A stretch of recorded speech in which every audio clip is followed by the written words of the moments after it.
There's something haunting about late-night diners, the soft hum of the lights, the clinking of silverware, and the quiet solitude of a nearly empty room. These places, meant for comfort and warmth, sometimes become the setting for unspeakable horror. Tonight, we explore 3 true diner horror stories that will make you think twice before your next late-night stop. And don't forget, you might not be the only one listening in the dark.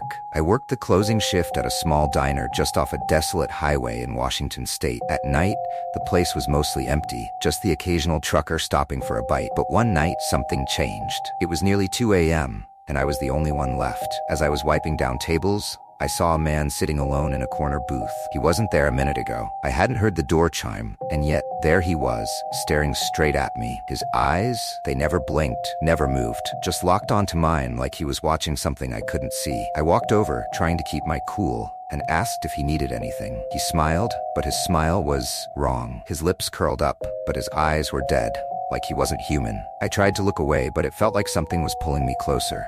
I couldn't breathe. When I finally broke free of his gaze, I ran to the back kitchen, my heart pounding, and when I returned, the booth was empty. The man was gone. The door never opened.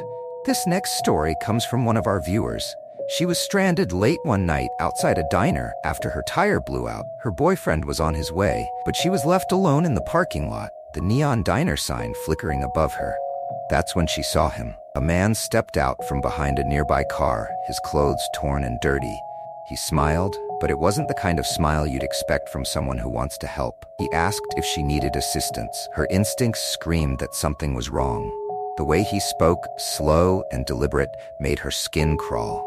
She politely declined, mentioning her boyfriend was on his way, but he didn't leave. She dialed 911 as discreetly as possible, but as she held her phone to her ear, she noticed something terrifying. The man's reflection in her side mirror wasn't right. It was distorted, like his body wasn't fully there. The operator on the other end told her to stay calm. Help was on the way. Moments later, headlights flashed as her boyfriend arrived. The man? Gone. Just like that. No trace of him anywhere. To this day, she wonders if he was ever truly there. Our final story is one that will make you question reality itself. This story comes from a truck driver who was traveling a long, lonely route through the Midwest. He'd been on the road for hours and finally pulled over at a diner he'd never noticed before. It looked worn down, like it had been abandoned for years, but the lights were on. He walked in, and immediately, something felt off. The place was eerily quiet, no voices, just the sound of the clock ticking. There were people seated at the booths, but no one was talking. They were all staring at their food, not eating, just staring.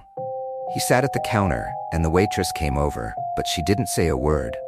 She just placed a menu in front of him. He didn't recognize anything on the menu. The words didn't even make sense.